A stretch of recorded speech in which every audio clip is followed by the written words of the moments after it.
Okay, so it's recording. Yep. Now, this will be for YouTube. Hi, YouTube. Hello, YouTube. Jesus. Oh, I'm on the wrong setting. Oh, no. There we go. Goodbye, YouTube.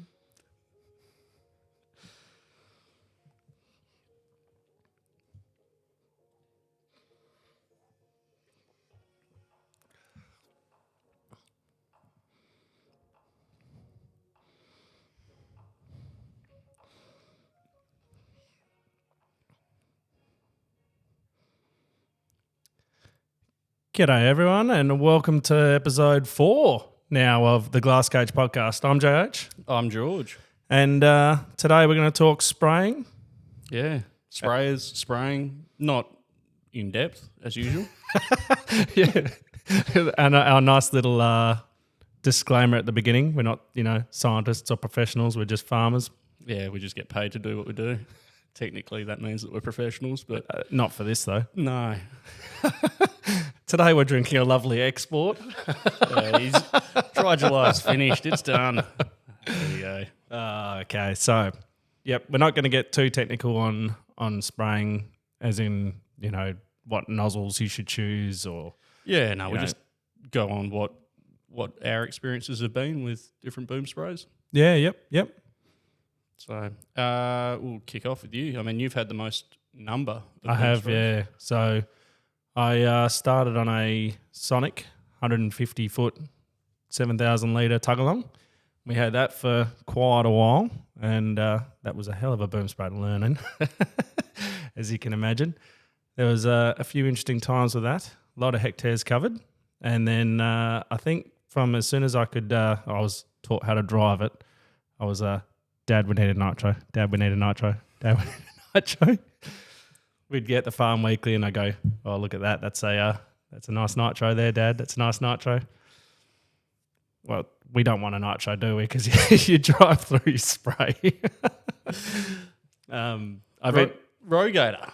Yes. Yep. So we ended up going Rogator. We, I can't even remember what they're called now. It was a 1300B or something like that. Yeah. Now that's 6,000 litres, 120 foot. The way that AGCO does. Yeah, with their numbering system. Yep. Yeah, again, just throw the dice on the ground and then that's what it is. That was a good boom spray for us. It had Raven steering, so that was a bit of an issue. We couldn't get that thing to steer straight. Yeah. It would take the run line, but it would just weave around everywhere and all that. But I think the best thing from that boom was the fuel system. Yep. That was 2 dedicated pumps. So you had one always fresh water pump and then one spray pump. So that meant that when we were brewing, the water that you'd suck in was just always fresh water. There was no chance of back flush out into your tanks. Yeah, Yep. and then that was nice to always have a fresh water pump unless you were to suck in something like a hot brew. Yeah. That'd be a bit different, but Yep. yeah. Now, and then we went from that to a John Deere 4045. Yep. Again, that was another step up. So we got steering. Steering was straight. We had John Deere steering. It was amazing. It was meant to be a 4,500 litre tank, but we got it cut by, what was it, Ratton and Slater at the time. Yep. And so that ended up being 6,000 litres. And again, that was it was a great boom spray, but it had its issues. You always had to rev it like full noise. They were noisy, weren't they? Noisy, hot, like in the cab would be warm. Really? Yeah, you'd have your boots on or your drink bottle or your esky Yep. on the front there and it'd get warm. Yeah. Now that also we got told, oh, careful when you get to 2,000 hours. Oh, why is that? Well, they start popping hoses, and yep, they were right. We started popping hoses, and that wasn't fun, as you can imagine. Main hydraulic hoses or just everything across the board? Just hydraulic hoses, wheel motor hoses. Yep. Yeah, just so one was a really big main one. The rest were all just little hoses, but Yep. and then we finally moved on to a Agrifac 8,000 litre, 160 foot. Yep. Now that also has had its challenges.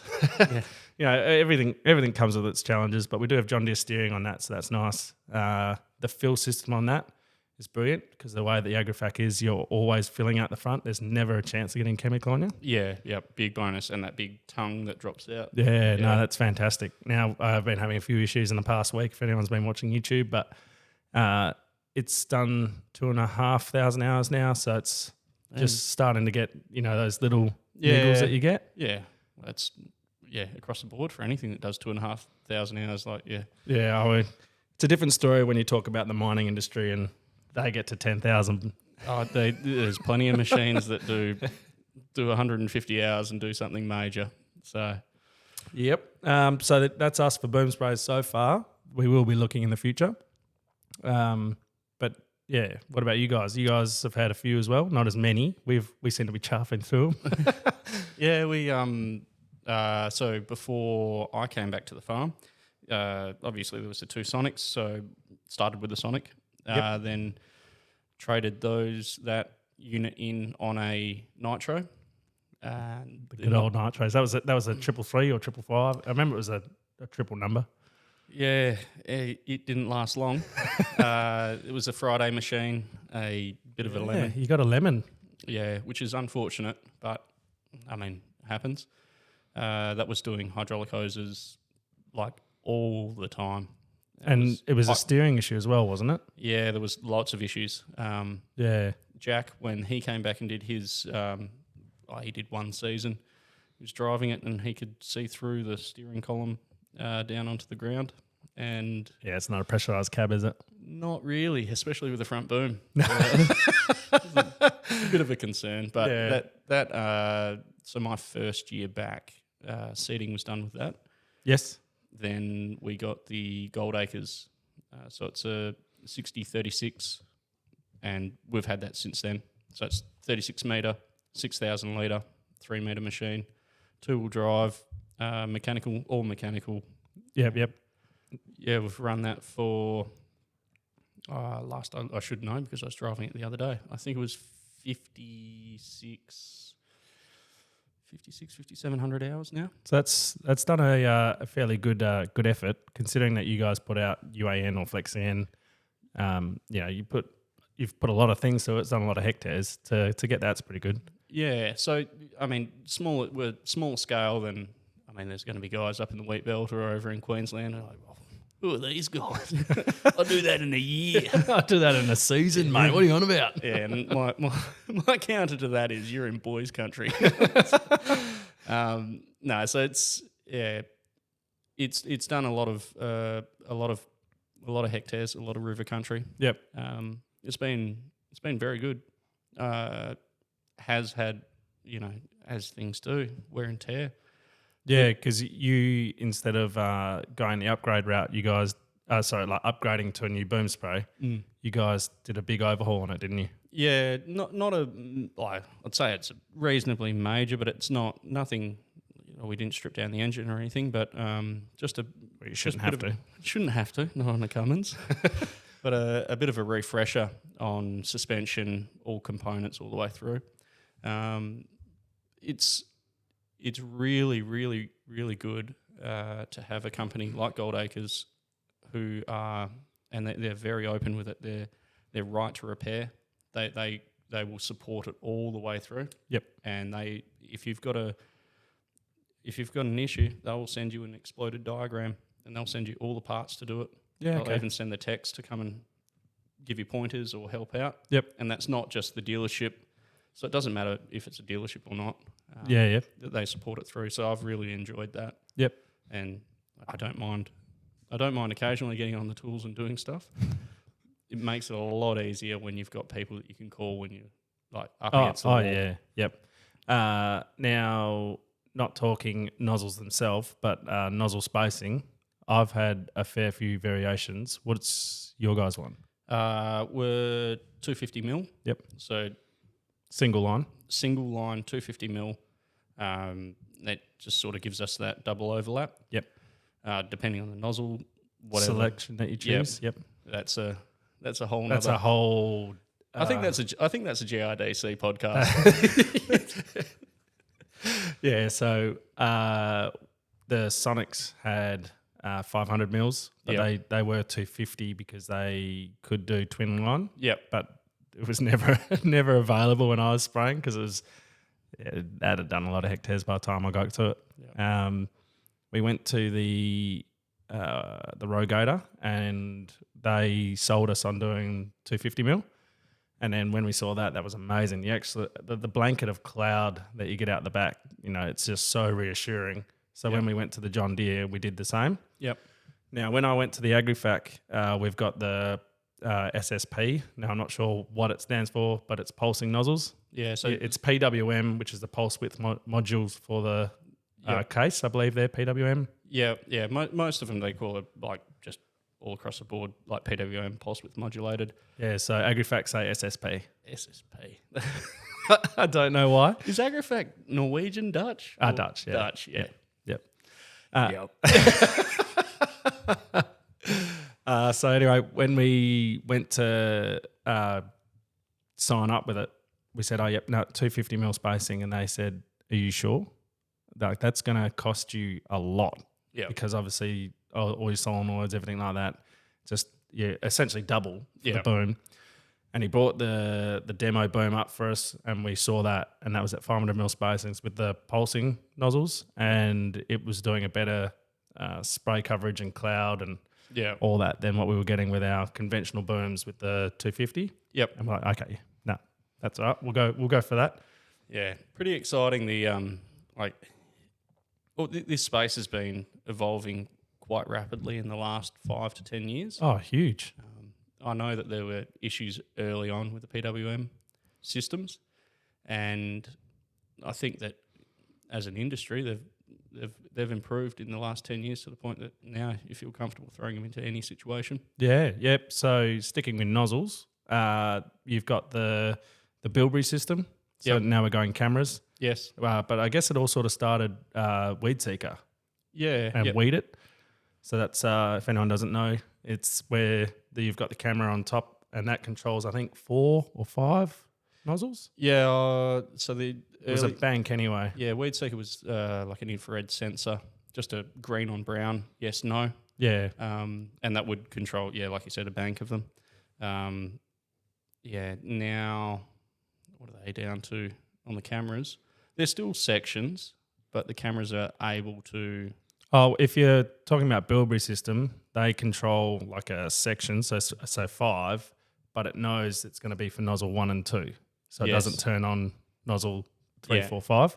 Yep. But that's obviously on a system that has individual nozzle control, whereas something like the Weed It and the Green Seeker or Weed Seeker. Yeah.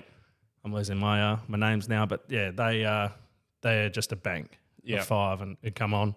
Yeah. Now we haven't had any of that, and you haven't either. No. Could have used it. Yeah. The guys around here who have got it, and there's a handful, both east and west of us.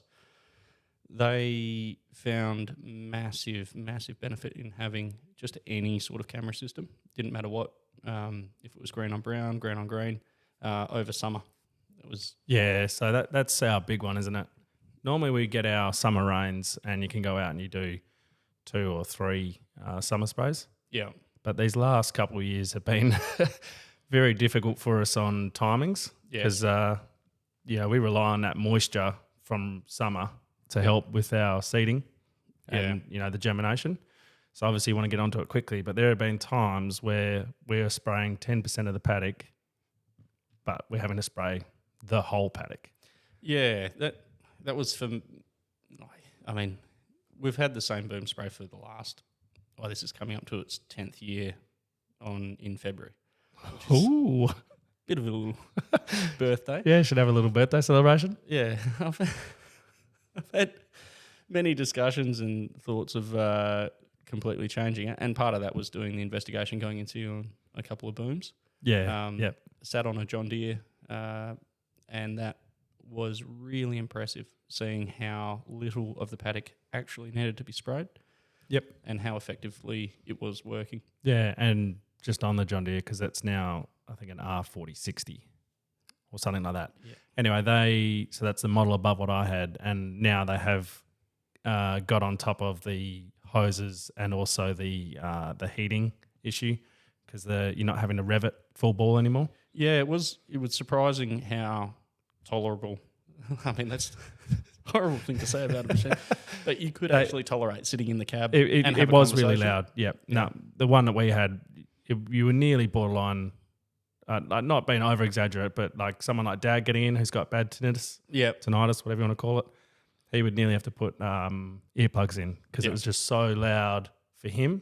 Yeah. And then, going to the Agrifac where we only run at 1,500 revs, or like the new John Deeres, I think they're down at 1,500 revs and only puts in the revs when it needs it. Yeah. Increases it up. Yeah.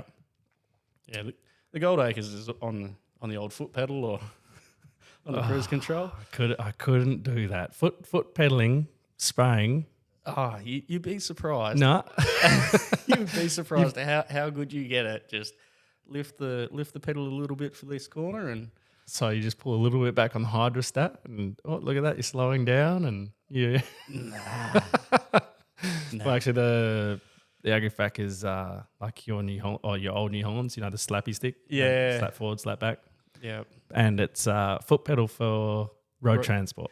See, that's what tripped me out when we had a demo here and jumped in. I'm like, oh, yeah, natural. Here we go. Driving off. And they're like, now that stops. And now you've got to do this thing. And I'm like, no, I don't. Give me that back. No.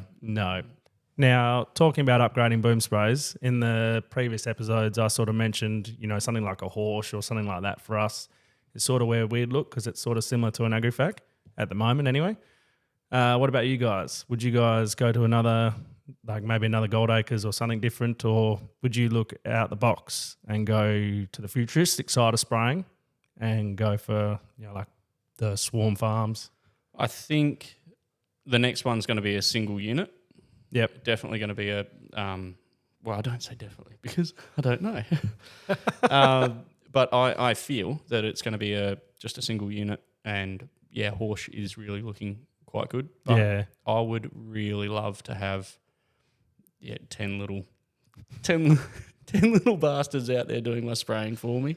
Wouldn't that be nice? I mean, you're still having to be there. Like it's not set and forget. Yeah, you've got to be present, and I don't think that they're quite there yet. But the way that I've always thought about it is that if you can be in the corner of the paddock and you can have two different spray operations happening at the same time. Yes. Yeah, that's where that fits perfectly. So I'm thinking more seeding or those early pre-emergent timings. That it's difficult, that you often think it'd be really nice to have two booms just going on a smaller scale, two booms going at the same time. One out in front of the boom, in front of the bar, and one off doing an early pre-emergent. Yep. If you could have that scaled out to 3 or 4 of them economically, then that would be what I'd really seriously consider. It's probably where farming's going to go, isn't it?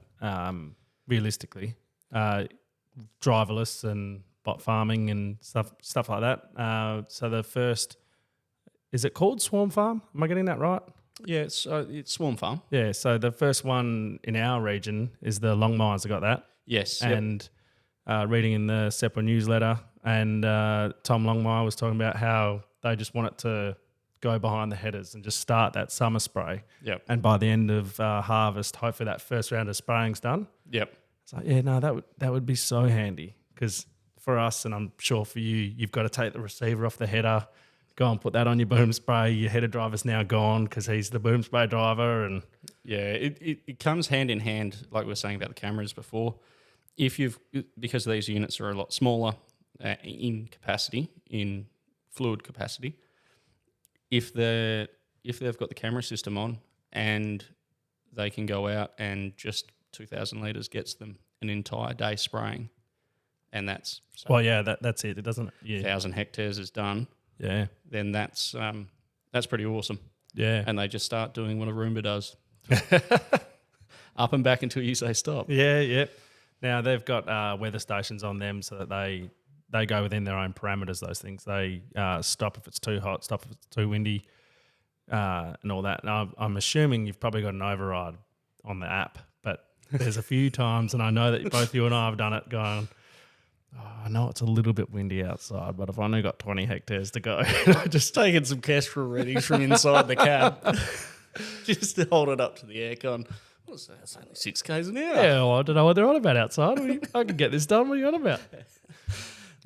Not that cowboyish. No. So that's one thing that we've invested in is I've got 2 weather stations on farm. Yep. So I've got 2 goannas. Yep. They're just 2 little fairly basic weather stations. They're the exact same, just in 2 different spots. And we use that for, our wind, our temp, humidity, all that. And it's been handy to have it so it's so close. Yes. Normally you're either getting out with the Kestrel, which takes time, takes 2 minutes, but that can take up so much time in your day. Getting out for 2 minutes. It just stops you. And I guess you've always got the backup for if things are starting to, like at this time of the year, or I know like a week ago, you would start a tank and you're like, yep, this is perfect, all good. Start to look at the treetops, go, hang on, something's not right here. And it's just gone from 30k an hour, gusting, too windy, just right. Inversion. Now it's still an inversion. And this is in... the space of minutes. Yeah, well, this is the... Well, yeah, you've got your tank brewed, you're right, you go, you start, stop, and you leave it overnight. And that's... Yeah, yep. Like we were using, like the Bomb or Willy Weather is one that I use, and that's just using the weather stations around the place, which is all well and good, but they are probably about 15 to 20 Ks away. Yeah. You're not getting accurate data. Yep. You are getting the wind change and, it's coming from the south now, even though it's still coming from the north up where we are. But having weather stations on farm is handy. And I know that we don't have delicate crops like cotton or anything like that. So we don't have an inversion weather system in place around our area that warns you. Yeah. I know that I'm pretty sure the goannas, if you link them together, because you can all let it be public. Yep. And then it'll let you know that there's an inversion, about to hit. Yeah, and the patterns and stuff that it's moving in. Which is very handy for the guys over east doing cotton and all those delicate crops because, you don't want those to die. They're 30k drift event. Yeah. Well, that's about the longest recorded one that's out there, I'm pretty sure, in Australia anyway. That's what I keep telling people. Well, there's always records to be broken.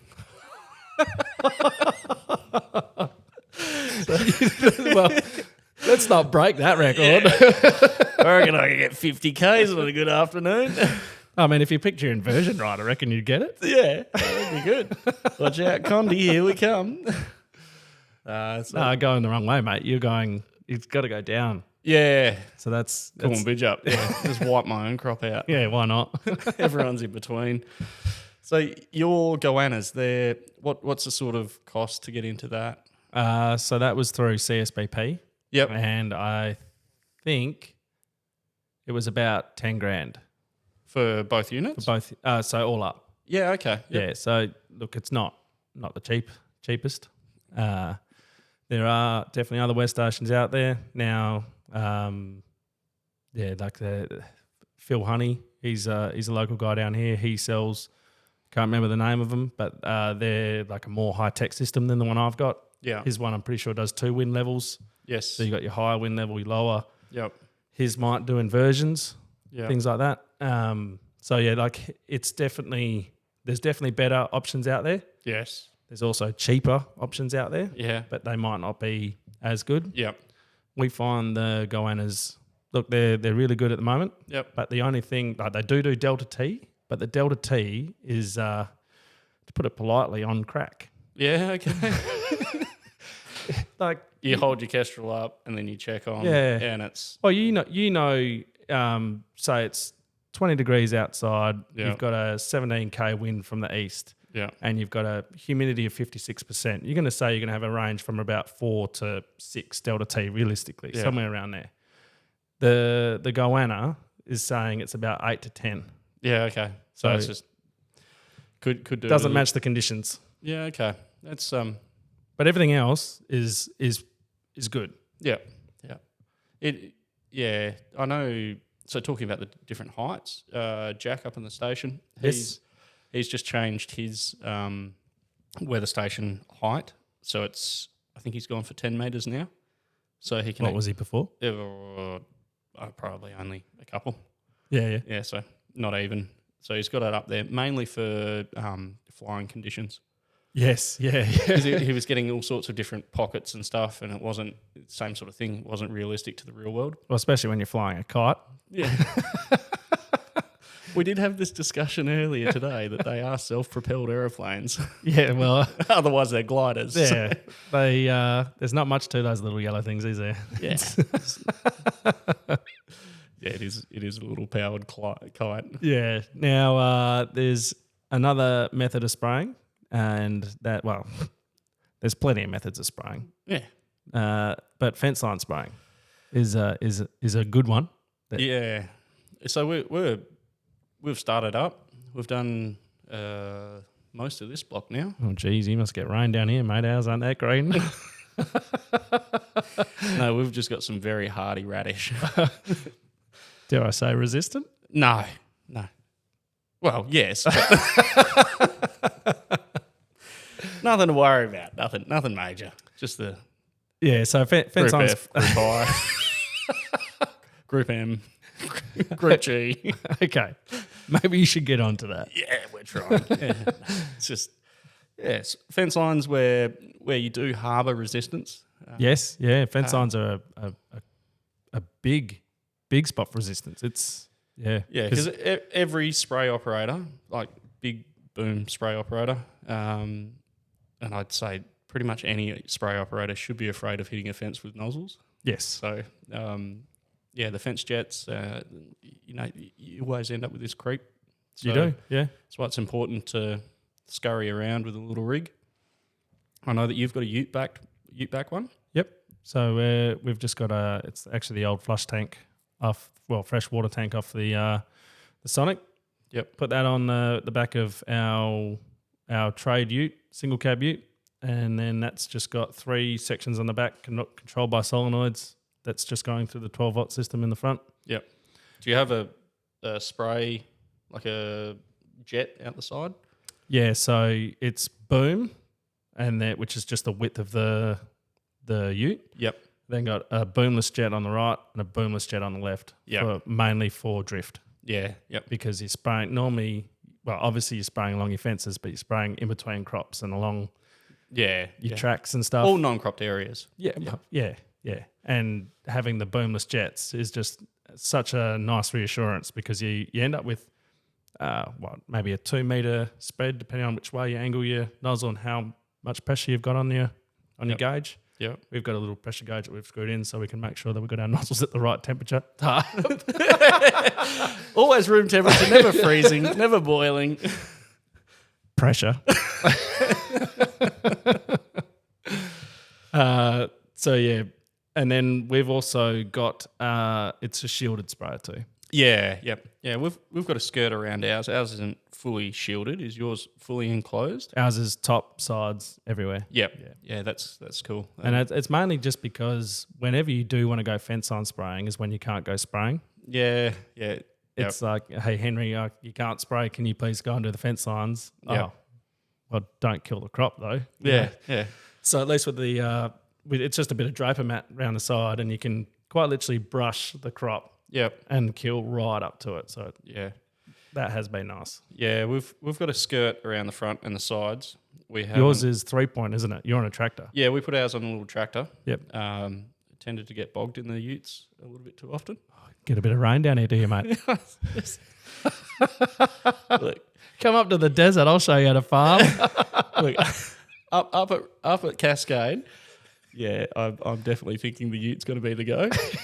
But the little tractor unit, couple reasons. The weight that we wanted to put on the back, and that weight transitioning straight through the back axle of a single axle ute. Yep. sends it south pretty soon. You've also got like your country here is a lot hillier than ours. Yeah, and then if you do have a little bit of mist on your clay there. Yeah, you really, it's not bogged, is it? It's just skidding on the top. Yeah. You're stuck. You're not bogged. But the 3-point link, so very similar. Just a 3-point link with a little boom, and then we've only got one jet out the side, so it's always just out the one right-hand side. Yep. The fence line rigs, it's really, really cool to go around and see, because you can buy them out of the catalogue, but it's Very expensive. Yeah, and it's always good to go and see what people are building, how they've built them. I know that Steady's got a couple of really, really good, proper, really good breakaway shields. Yeah. So you're talking about brushing up against the crop. I've seen him brush up against strainer posts. Oh, wow. That's and then it just wraps around it and then keep going. well, at least you know you're not going to get resistance right underneath the fence, do you? Yeah, that's it. So it's always cool to see what people build and how it all comes out. Yeah, yep. Now, I suppose the other sort of spraying for us around here is planes. Yeah. It's not necessarily a major thing that everyone relies on year in, year out, because most of us have self-propelleds now. Yeah. But when you guys are getting I say you guys, when it gets a bit wet down here, or, your crops get a bit too big. Oh, I'd say that it's more when the time crunch comes on. Oh, I don't want to get those tram lines in my canola, mate. Welcome to Mess Around Downs. So, yeah, I've used the plane plenty of times. Yeah. But always a very valuable tool. Hard to get a hold of sometimes.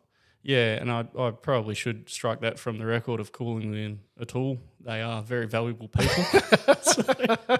The planes are fantastic. They've got a couple of limiting factors.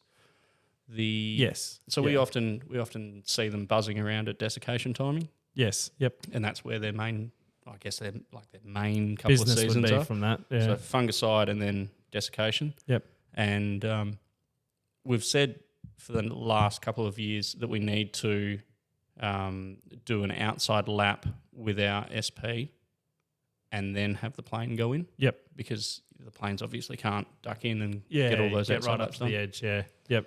So we've used them for the last 3 or 4 years in a couple of different scenarios. Yeah. No, it's been a while since I've used the plane. Mainly, it's the last time, I'm pretty sure it was when we had could have been army worm or something like that, like getting up into the head. Yeah. And it was like, right, this needs to get hit yesterday. Yeah.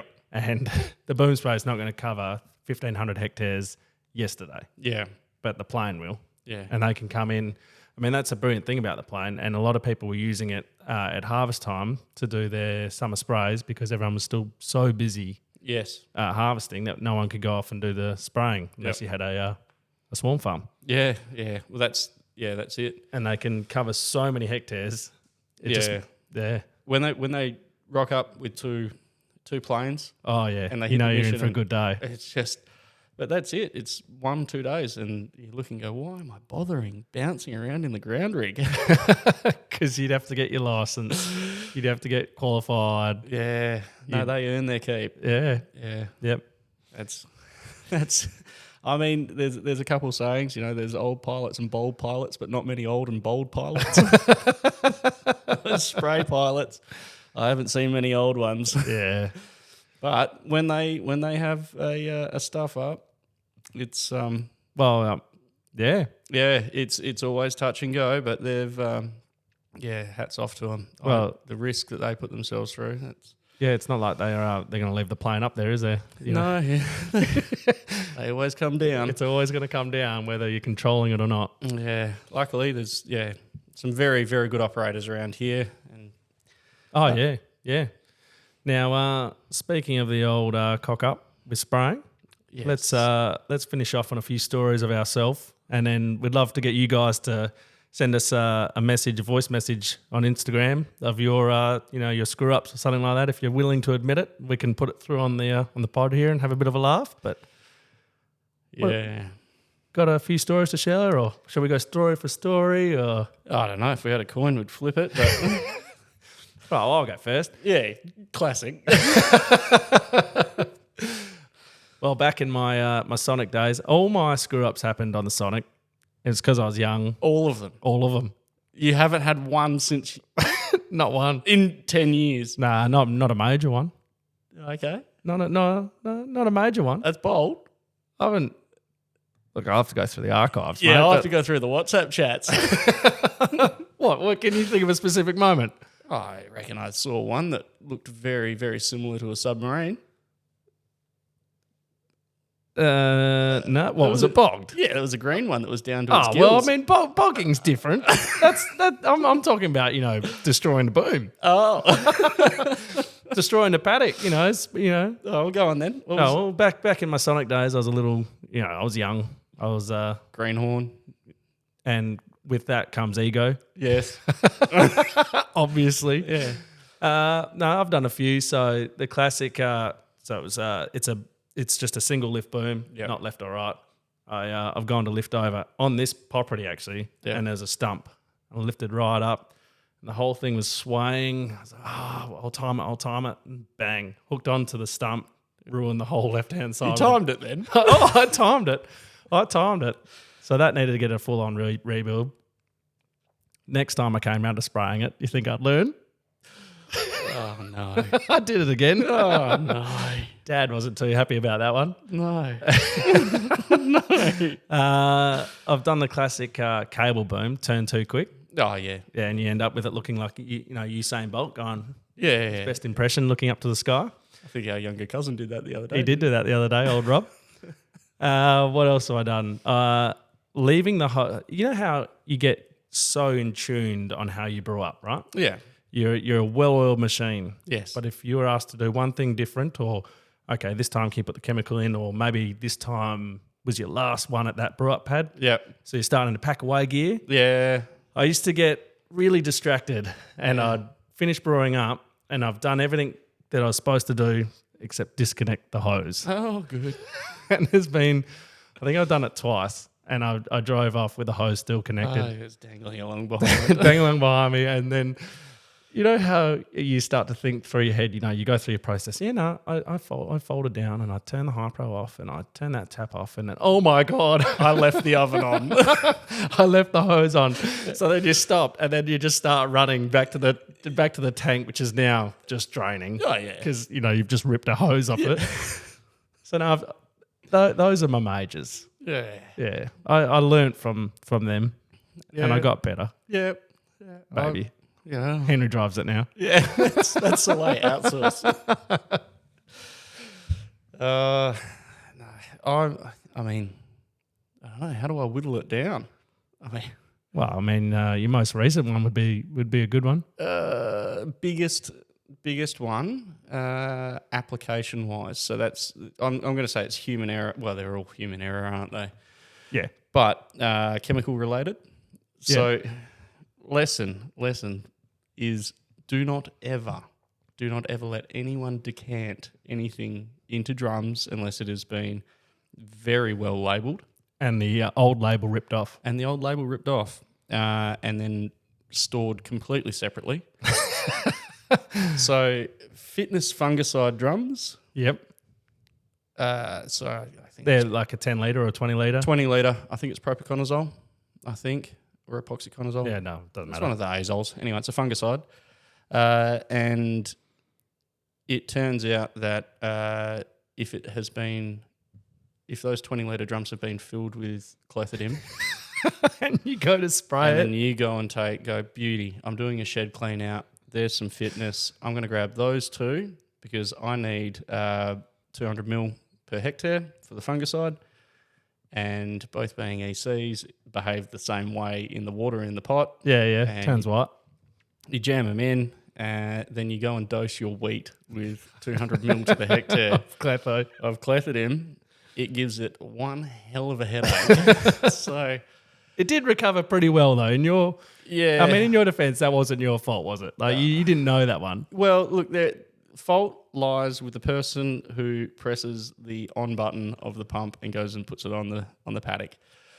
In my defence, I didn't know that there was clethodim in that drum. I didn't think to check other than see that it actually How are you going to reacted. check?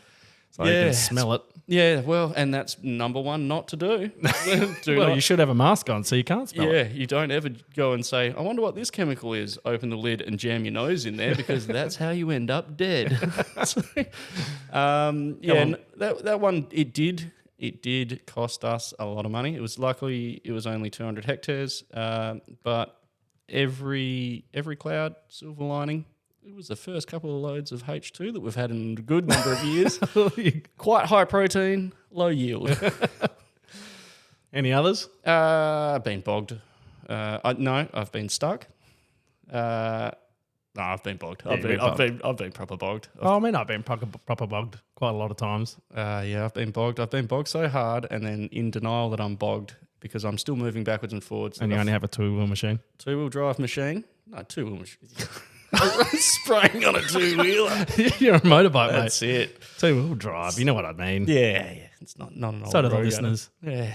Well, two-wheel drive and able to move backwards and forwards because the Gold Acres is nice and light, and then finally find a little bit of hard ground and you're revving at about your wheels are registering about 14 k's an hour. You look out and you can see a snail overtake you, and then it finds a rock or something hard, and you hear this very, very distinct bang, bing, and you go, "Oh, that's a drive shaft." Go out there, and she's all turned up. And so, how many of those have you done? Well, I've only ever done 2. But total of 4, because what? It's two-wheel drive. You can only do 2 at once. You can't do the new ones that are sitting back in the shed. Oh, Rogie. There's been a couple of those, but all in all, bloody good. Oh well, thank you everybody for listening. Yeah, definitely encourage people to send some stuff in on the Instagram, voice messages on Instagram. We have tried it, tested it. We worked it out today, and it works quite well. So. Yeah. If you got a voice message to send us. Yeah, and we'll keep working through some of the suggestions. Yeah, no, thanks for those coming in. We've had some good ones so far. We just got to sort of work out how to get them into a topic because they're not really ones we could talk a whole episode about, or maybe we don't have enough knowledge. Yeah, so that's where we might need to get someone in. Maybe. We will eventually. We'll get a guest on. Yeah. We'll just figure out our feet first and then we'll branch out to guests. But anyway, I guess we'll... see you in the next one. See ya.